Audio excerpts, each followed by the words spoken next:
Vyšší level pitia pre milovníkov jemne sladkých rumových spiritov. Melasový blend Barbadosu a Guajany starený po kvalitnom španielskom sherry. Dos Maderas PX 5+5. Tento rum vyrába španielská vinárska spoločnosť Williams & Humbert. Vinárstvo založili ešte v roku 1877 Alexander Williams, veľký znalec a obdivovateľ sherry, a Arthur Humbert, odborník na medzinárodné vzťahy. Začiatkom 90. rokov 20. storočia odkúpila menší podiel v spoločnosti rodina Medina, ktorá ju napokon ovládla celkom. Rum Dos Maderas je súčasťou ich portfólia od roku 2009, keď sa rozhodli, že vzácne sudy po sherry jednoducho treba nejak využiť. No a niektoré majú aj viac ako 80 rokov. Prečo nie na výrobu niečo extra špeciálneho, napríklad rumu?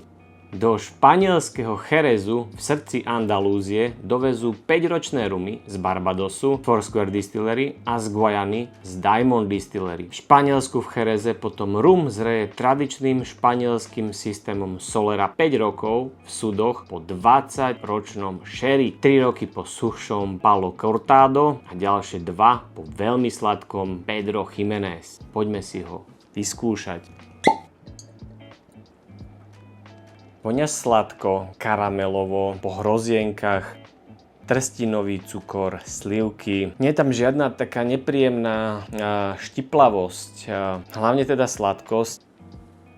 Korenie. Náš 40% rum je pomerne výrazný. Takéto vianočné sladké pečivo, slivky, hrozienka, vlašské orechy, čokoláda, veľmi jemné, nasladlé a príjemné pitie. V hrdle doznieva taká tá sladkosť, sud po sherry cítiť, hrozienka. Na 40% rum je ten záver adekvátne dlhý. Dos Maderas PX 5+5 je mimoriadne príjemný rumový spirit. Je to skvelý štart pre rumových začiatočníkov alebo fajn oddychovka pre skúsenejších rumárov. Navyše má vynikajúci pomer cena kvalita. Ak ste ho ešte nevyskúšali, tak určite odporúčam. Ahoj!